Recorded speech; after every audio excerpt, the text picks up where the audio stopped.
POV. You're a Morgan.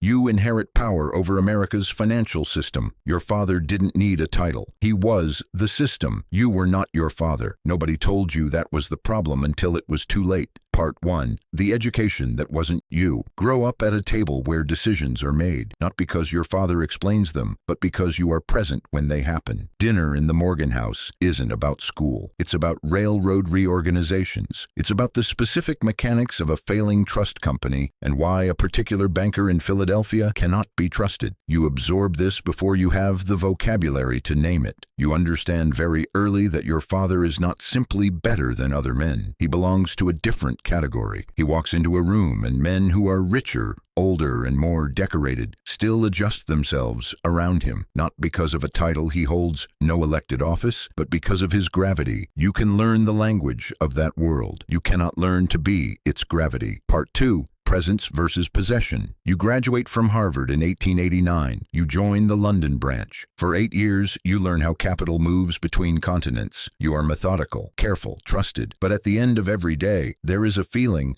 that doesn't go away. Your father didn't just make deals happen. He made the people in the room believe his outcome was the only outcome. You know the bank. You know how to run it. But he was the thing that gave the bank its weight. In London, you realize the difference between training and nature. You are being trained for a role, but by the time you are ready, the role will no longer exist. Part 3. The morning after March 31st, 1913. Rome. Your father dies at 75. Wall Street flags fly at half-staff. The stock market closes for his funeral, an honor reserved for heads of state. You inherit the estate. You inherit the bank. You inherit the name. You sit in his office. The desk is the same. The light through the windows is the same. But the gravity is gone. The calls will be returned. The meetings will happen. But the sense that the outcome is already decided because a Morgan spoke, that didn't transfer with the partnership papers. That has to be rebuilt by a different man in a different way. Part 4. The crash of 1929. October 1929. The market breaks. The air on Wall Street smells like panic. You do exactly what your father did in the crisis of 1907. You convene the bankers. You pool the capital. You buy falling stocks to restore confidence. You are methodical. You do everything right. It doesn't work. This is the hardest moment of your career, not because you failed, but because you realized the era of the great man was over. Your father was so powerful, the government created the Federal Reserve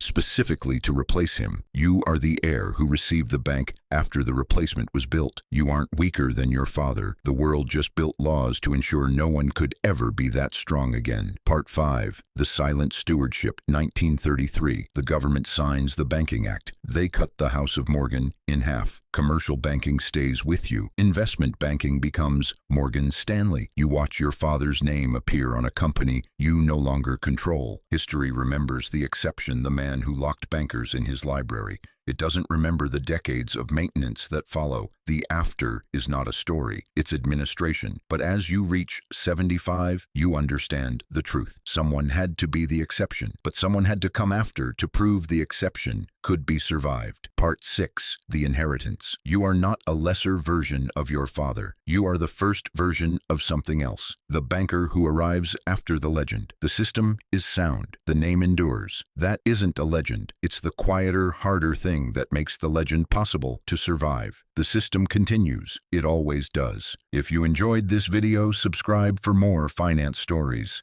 And don't forget to press the bell icon so you never miss any future videos, updates, and important stories. Stay tuned, stay connected, and I'll see you in the next one.